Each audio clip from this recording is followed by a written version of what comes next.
Hi, friends. Thanks for joining us. Do us a favor, smash that subscribe button. It helps the channel grow. Benny, where can they find us on social media? Yeah, you can find us, Ray Benny Sports. We're on Twitter, Facebook, Instagram, TikTok. Check us out also on Reddit and Discord, and leave us a rating on your favorite podcast provider. Let's go into Bomber Talk. Bomber Talk, brought to you by Fahrenheit Airbrushing. Stand out on the ice, pavement, on the field, or in the stands with a custom airbrushed helmet, goalie mask, or project.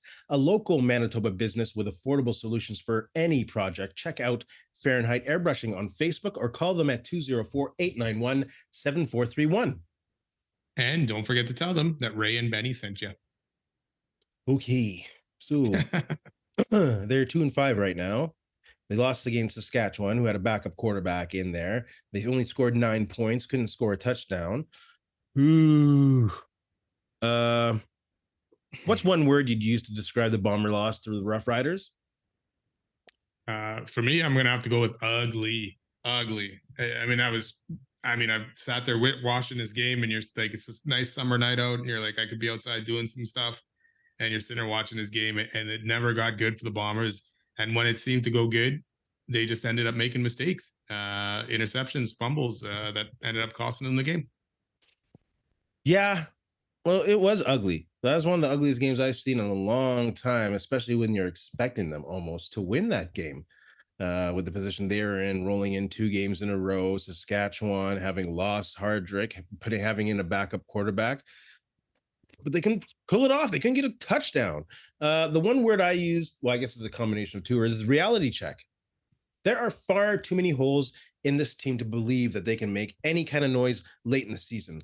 The way they look now. I hope I'm wrong. I hope I'm dealing with a situation where I look like a fool saying this online. But you know what? They got older and they lost more talent than they brought in. And I was saying that in the preseason. I said it was ridiculous that folks were taking Montreal as an odds-on favorite to win. Winnipeg to win the Grey Cup. And it was Montreal that should have been, because I don't know. I just think it's a reality check. This is what happens. It's kind of what some people expected. It's not shocking. It's not shocking the way they're performing right now. It's shocking that they lost this game specifically, but come on, let's be real. It's funny that you say that, because it is kind of a reality check for me, because I still was keeping the faith with the Bombers, and then they won 2 in a row, and I'm thinking, okay, they're turning around. They should be able to go into Regina here and beat Saskatchewan, but unfortunately they did not. And for me, the offense seemed worse than it has all season. And I know Saskatchewan has a very tough D against the run, but against the pass, they were giving up close to 300 yards. And I know Collaros ended up close to that. But when I looked at it again today to see what his stats were, I was like, 266. I'm like, it did not feel like 266. And I guess there was a couple, the long ball to Dembski late in that game and stuff like that got him closer. But he was out of rhythm and out of sorts. The whole offense the O-line struggled for the most part in that night. And yeah, it was not fun to watch. Yeah, there aren't many elite quarterbacks in this league right now. There might be 3. 1 is injured, but no, there's 2, because I can't put Zach Collaros in that category right now. Not right now. Vernon Adams was playing with the Bombers against the Riders, or if Cody Fajardo, I think they would have won that game, to be honest with you. There's opportunities there, and not all on Collaros, but Collaros is making a lot more mistakes and a lot more poor decisions than he has in the past couple years. I'm just saying. Well, we saw the mistakes start to creep up last year, right? And we're thinking, okay, what's going on? But this year, it is just, the problem is right now, he's not getting the touchdowns to win these games to cover up these mistakes. Nope. You know, like the interception that he threw when they were in at least field goal range. On the 25. In that second half. Yeah, on the 25. The missed ball to Ontario Wilson, who had a step on the receiver or on the DB, and would have probably been gone for a touchdown. He's missed a lot of those. And then another throw to him along the sidelines that was late and high that allowed Milligan to come in and break that up. You know, there's a lot of plays and uncharacteristic plays. And like we've talked about, maybe Father Time is starting to catch up with him. And now it's exaggerating from last year.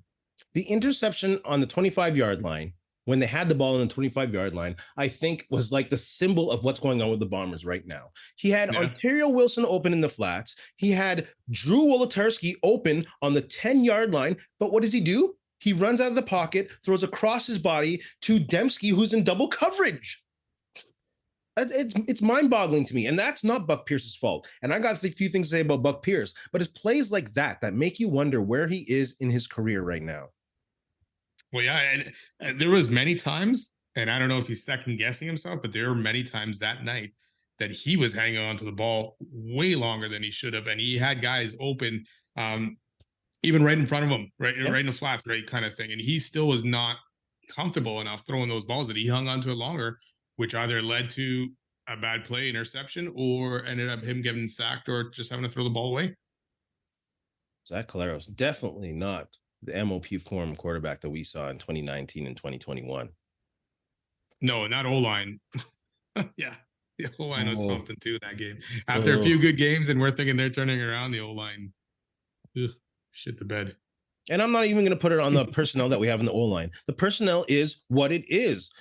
It's all about play calling and what additional personnel you use to help the O-line. Oh, sorry, go ahead. No, go ahead before I move on. I was going to say, like you said, Hardrick was hurt for Saskatchewan, and what's his name? Bremer came in, and he played a pretty solid game, especially on the ground kind of thing, like opening holes. So yeah, that's no excuse really, right, for this O-line after 6 games now together. 7 games. 7. Yeah, 2 and 7, 2 and 5, right? Yep. They need to be better. Yeah, they're the only team that's played 7 games to this point, which is definitely not an excuse for 2 and 5. Just mentioning it. What encouraged you most from the last game? I saw them use the heavy set. Yeah. And they barely did use it, and I want them to use it more. So there's that. And Custody was awesome. Like, it sucks when every week the best thing about your game is the kicker. Other than the Ontario Wilson performance. Like, let's be real. Sorry to be so negative this week, but come on, look at this. Look at this. What did you think about the 61-yard attempt? I questioned it at the time. Like, there's a lot of time on the clock. Let your defense play the field possession game. But the fact that it's 61, he hit a 60-yarder. I'm not too, but the time of it was questionable coaching. Yeah, I mean, I have faith in Castillo hitting that the way he's been going, but at the same time, I'm like, if that ref didn't get away in the way of Alfred, maybe Alfred catches that on the fly and Alfred's gone, right? Yeah. Like, you're risking a potential return on that because it's so far away. So, I don't know. I trust Castillo. I didn't like the call though. Totally. Encouraging for me. I mean, there wasn't a lot. Yeah, but I'm gonna say Taiwan Garbett. He helped with that pass rush quite a bit. Yes, Shea Patterson still had a decent game or a good game, but he actually looked like he was getting some pressure here and there. I didn't like his holding call that he took late in the game kind of thing. But I like the way he performed, and hopefully that's just the first step in him getting more comfortable in the game. Yeah, he's a solid combination with Willie Jefferson there. Yeah. Except the interior D-line is still questionable, man. They gave up some big holes to freaking Ouellette, who really struggled this year until this game. Yeah, over average 5 yards a carry, I believe. Yeah. Was the Bighill hit dirty? No, it wasn't dirty. Like, earlier in the game when Collaros threw that stupid interception, he got hit soon after he threw the ball. You don't want to get hit. Get rid of the ball. Don't leave yourself vulnerable. It's not a dirty hit. It is what it is. It happened. Yeah, I agree with there. It's not dirty. It was necessary, probably not. But at the same time, man, what were you doing? What was Shea Patterson doing there? Running, you had 5-6 seconds, whatever, to kill. You're running back. You're still hanging on to the ball, and then you throw it away, and then a second later you get hit. You know what? You put yourself and the team put themselves and their quarterback in harm's way for something stupid like that to happen. Mm-hmm. Make your play, take your knee, throw the ball away, whatever you needed to do quicker, and this never would have happened. So yeah, no, nothing dirty about it to me.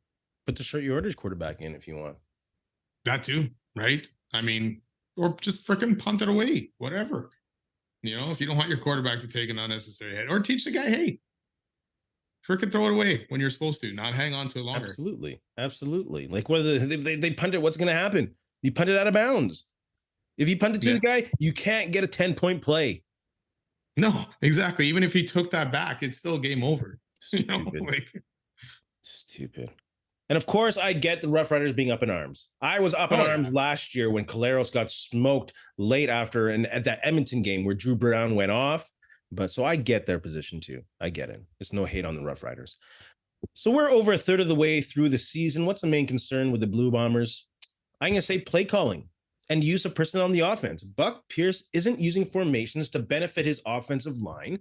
He isn't leading on the running game unless Zach Collaros is injured. Like, what happened to the running game last game? It was great that they got Oliveira involved in the passing game, 9 for 90 or 9 for 80 something, 88. But you don't give up on the running game. That's your bread and butter. And for some reason, at least 3 or 4 games now this season, he has gone away from the running game for no reason at all. So my main concern is play calling. And also a little bit of complacency with the coaching staff in general. This comment from O'Shea, and I know you can't read too much in the comments in the media, but we'll ride with Zach any day. He doesn't have to prove himself. Are you serious? Are you serious? Like, behind closed doors, that better not be the tone, because he does have to prove himself, because he's yet to throw a touchdown pass this season. Or no, he did. One. He did. Sorry. Two. One. Two. So this is 1 to 11, isn't it? No, I think 2 last week in Calgary, right? 2 to 11. That's the ratio that they're playing with. 2 to 11. So, there's a bit of complacency setting in, and I was worried about that a few weeks ago. Yeah, I agree. I can't even remember the touchdown passes he threw. I can't even remember them. One was to Wilson. I know that. I can't think of the second one even. It's been too long. So yeah, that's my main concern. Yeah, it's execution for me on offenses as well, because the play calls, like, how many passes in that backfield were just to Oliveira? Like, there was nothing downfield. Like, what was happening, and he just didn't trust his eyes to see what was happening down there, because the shots downfield weren't happening. Oliveira only 9 carries, and it was averaging 5.4 yards a carry. So I don't know why you're stopping and not going to it. And he had some big runs in that second half. Yes. And they still they shied away from it. And you're trusting Zach Collaros to throw 31 times here in this game, you know, and it's just, I don't understand it. And things would need to change. You have to make this, and we talked about this, especially with Lawler or Dalton Schoner. This needs to be an Oliveira offense. And I get it. 9 catches is a lot. That's great. But he also needs to be running that ball and doing a little bit more. And more Strevler. What are you paying this guy for? Seriously, to wait to be a backup when you're not going to let him throw the ball anyways? Gosh, why is there not a Chris Strevler package? 3 plays this guy's in the game, and you're letting Zach Collaros throw it 31 times ineffectively? Oh, come on. See, and then you bring that up, and it's just like, hey, could they have just not signed Prukop back to be the short yardage guy? And then you also wouldn't have been able to keep Janari and Grant, right? Because I don't think Prukop would have got paid the same as Strevler. So you probably could have worked it out that you keep both of those guys. I like the signing of Strevler, but you need to use him a little bit more than what you're using for, because you could have just kept Prukop for probably $100,000 or whatever the heck he was making to sneak the ball. Like, that doesn't make sense to me here. What's the point? Oh, my question to you? The DBs though, unless the Bombers are getting pressure or getting after that quarterback, Evan Holm hasn't been the same so far this year. He's been beaten a lot, and he was getting beaten a lot in that Saskatchewan game. So there is definitely some issues going on back there as well. I mean, there is issues up and down this whole lineup, but the DBs aren't making enough plays back there as well when they need to. Are they in a position to make any plays? 2nd and 7. They send out an all-out blitz. They need 7 yards. The DBs are 7 yards off. Like, what is that? Yeah, I guess the same as always, right? But Schaefer Baker was having his way until he got hurt, and then I'm going to pronounce this right. Aju. He tore it up in the second half. He wasn't even in the game, I think, until Baker got hurt, and then he still got 110 yards. And some of the catches he made, he was beating our DBs pretty good, even on times when they should have been able to stop him, kind of thing. So it's interesting back there what's going on.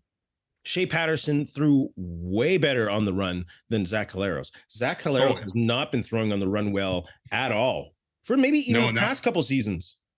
And that was one of his big things that Zach Collaros could do: run out to the right and find that guy, right? But that's not working. Well, he ran out to the right, and then he threw it across his body to the left to a double covered. Jeez. What do the Bombers have to do to beat the Argos? On offense, they just take what the Argos give you. I know they're lacking deep plays, but the Argos aren't going to give you deep plays. But they are going to give you accuracy to things underneath. They're the second highest completion rating against opposing QBs. So they have to take advantage of that. Take what they give you. Maybe it might be a 10 reception game for Oliveira, but they can't force anything down the field. They have to use the running game. They have to chip away at their defense, and they have to chew up the clock. That's what they got to do on offense to win. Yeah, they have to get up, but Saskatchewan coming in too was very bad against the pass, and then they're able to shut down Winnipeg's passing game and not let it get into rhythm. So yeah, they got to go at it. They got to use Oliveira. Butler last week against Toronto, 4.5 carry average. If you can get that on every down that Oliveira's carrying it, and then probably a little bit more, you got to let him eat a little bit and start getting after it, because Toronto's got a good D. They're going to be tough. And the O-line struggled last week against Saskatchewan. Toronto's got some guys that can come at them and bring the heat. That defense is tough. They're no joke. They're still strong even without Corey Mace. On defense, they got to stop Kadeem Carey. No, they will probably be feeding him the ball all day. Who knows who the quarterback is going to be? It might be Dukes. It might be Arbuckle. Because Arbuckle saw some action. He came and scored a touchdown, didn't he? Late. Yeah, I was just looking at this now. Yeah, he might be playing. So who knows? It doesn't really matter who's playing. They're going to lean on Kadeem Carey. So the D line needs to pick up their game against the running game. Biggie needs to be strong in the middle. Like, there are a couple plays where Biggie actually did pop Woulette, but I don't know, man. Is he still a difference maker in the middle as he used to be? Man, there was a play in that game where he was on, I can't remember what receiver, and he could not make the tackle after the receiver caught the ball. So Biggie of the past probably would have got that guy. So I'm kind of the bad thing is the only time we're really hearing his name so far this season is over this hit, right? This hit at the end of the game. We haven't heard his name enough this season for the level that we always did with Bighill, right?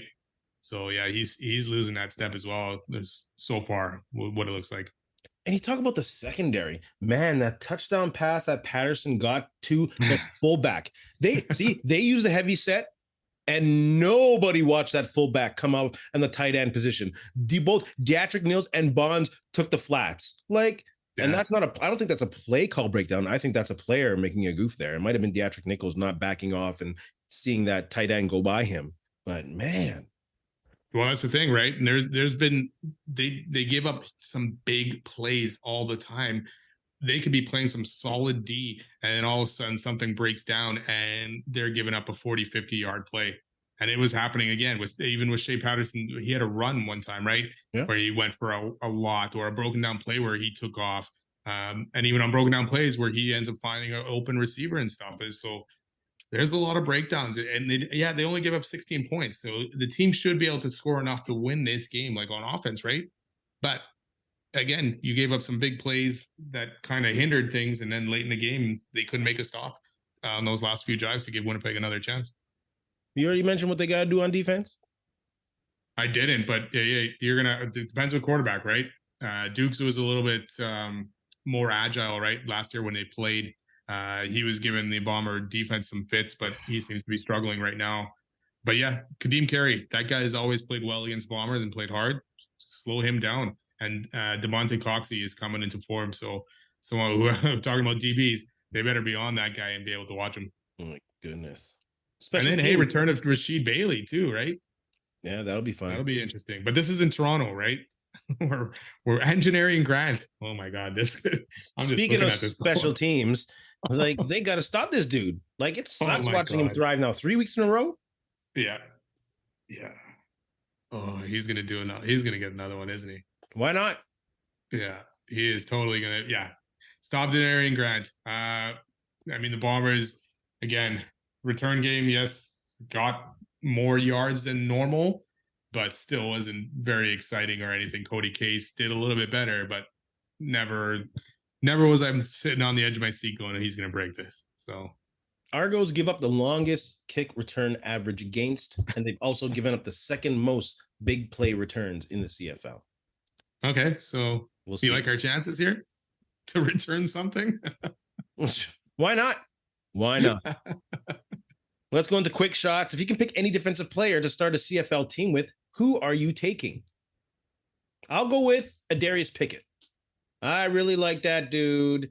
He's a game changer in stopping the run, stopping the pass. Probably should be the highest paid defensive player in the league in my books. I'm going to go back to the Bombers. I don't care. I know it's quick shots. I kind of want to see the Bombers move Cramdy to safety and see Brian Cole as a Sam linebacker. I'm just putting that out there. I'm just saying. Why not? Mm-hmm. Just went backwards and then just say it. Defensive player. Let's go. Are we talking about right now or a guy in his prime kind of thing, right? Right now. Yeah, you can't go pick Tyrone Jones. No, that's not allowed. No. Like playing now, but not. I'm going to pick Willie Jefferson because I love the way the guy plays, but I'm saying he's closer to the end of his career than the start of his career, right? But dude, motor is always going. Look at him right now, even with this team. Yeah. He's doing the best that he can with a bunch of new guys on the D line. Sorry, Jake Thomas, not Jake Thomas, but a bunch of other new defensive end on the other side. So he's doing everything that he can, and he's still playing at a high level. So I think he would bring that to any team and would be a good start to a defense if you're creating a team. When will the Elks? I pulled up the Elks schedule. And man, when will the Elks win their first game? I'm gonna say their next game, Sunday against the Ticats. They're gonna win that one, and that'll be their first game that they win. Yeah, it's got to be one of those ones, right? Because they play the Ticats this week, and then again in 3 weeks or 4 weeks, I guess. But because if they lose this week, they're probably not beating Saskatchewan and BC. I'm gonna go with the second time they play the Ticats. All right. At least they're gonna get one. Are you a Jake Maier believer after this last game? Yeah, I mean, he's starting to turn it around. He did well against Winnipeg, and I'm trying to remember who they played right before that. Was that BC when he did not play well? No, he played BC now.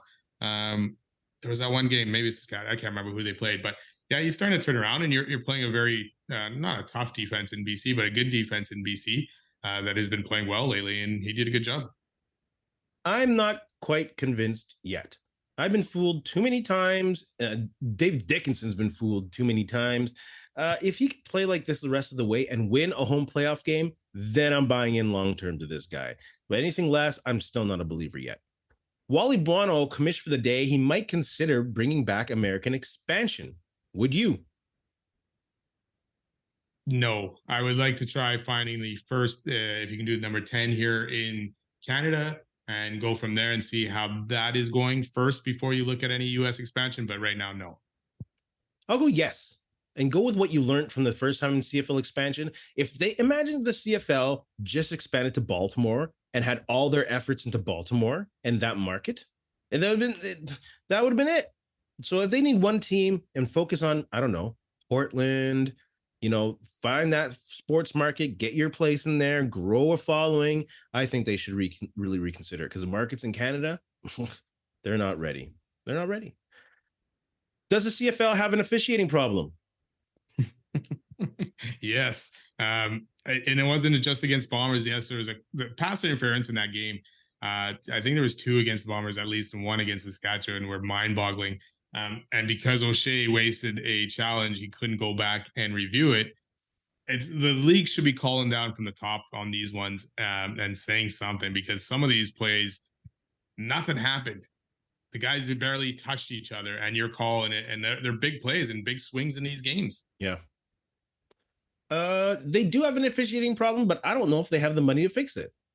You get what you pay for. Like, a lot of these officials are losing money sometimes. Like, they don't make a lot of money refereeing these games. It's not a career. It's a side thing that they love to do. Not like an NFL official who makes 6 figures and can train and be retrained over the years because they're being paid a decent salary. Like, this is side job stuff. I don't want to swear. Well, even the NFL is not full-time refs either. And I know they do get paid more, but they're not full-time either, which is a lot of people complaining about that too. Make these guys full-time so that this is what their only focus, right? Wasn't Ed Hockley a lawyer? Yep. Yeah. So it's like lawyer during the week, ref on the weekends. Well, you have like a ref in the CFL who's a partner in a software. Yeah. Like Oh, you for have sure. all across the whole body of work, whatever jobs, but they still get paid garbage, and you get what you pay for. Not that they're garbage, but the investment in officiating. I know they've been trying to grow officiating in CFL. This is not quick shots. We're going on too long. You looking forward to the Summer Olympics? No. I mean, the Olympics to me, I don't really care. I might watch like some soccer and stuff like that, but other than that, no. And 100 meters. Yeah, I'm gonna say more than usual. I usually follow track and field and some other sports here and there, but I think I'm really following the men's basketball team. They really look strong this year, so I want to see them kick America's ass, hopefully. And I want to see breakdancing. I don't give a F what anyone says. Breakdancing, that's me in like in the 80s watching and listening to Herbie Hancock. So I can't wait to see that on the big stage in the Summer Olympics in Paris. Top 3 running backs. I didn't even know that was added. Sorry. Hell yeah. Yeah, top 3 running backs in the NFL. I got Christian McCaffrey, Jahmyr Gibbs, and Kyren Williams. You know, McCaffrey, no argument. Jahmyr Gibbs, 5.2 yards per carry. This guy makes big plays, and he's also a solid receiver. And I'll go Kyren Williams with the Rams. Also 5 yards per carry. Led the league, I think, in yards per game, and would have had a 1,600-yard game season if he was a full-time starter from the beginning. So those are my 3. Yeah, I got to agree with you on CMC, Christian McCaffrey. I would throw in Jonathan Taylor there of Indy, coming off an injury, 4.5 yards per carry for him. Yeah, 3rd. That's interesting. You know, I'm excited to see what Barkley can do with the Eagles. I think he's a very talented running back. So maybe I'll throw him in that 3rd spot right now. Where's Swift? Chicago. Ooh. All right. Oh, Benny, you have anything to say to our friends? Ooh, that was a brain fire right there. Forget where we were. Let me ask you a question. I should have asked you this earlier. Should the Bombers have kept Dru Brown over Zach Collaros? Well, obviously, yeah, now. The way Collaros has regressed so much over the offseason, that's an easy one to answer. Yes? Yeah, I got to say the same thing right now, watching the 2 of them play, right? Because then Dru Brown, it's like not lighting it up, but he's putting up some good numbers in Ottawa and helping the team win, right? And and not making mistakes, not throwing interceptions, that kind of thing. Whereas Zach Collaros is, and as we go back to the Danny McManus thing, right? Where he kept Dunnigan over McManus, and then look what happened, right? So it's interesting. Well, but other than that, have a good week, I guess. In the words of LeVar Burton, we'll see you next time. Hey, friends and neighbors, don't forget to check us out online on Facebook, TikTok, Instagram, and Twitter at Ray Denny Sports. And don't forget to check out our YouTube channel. Leave a like, leave a comment, tell us what you think.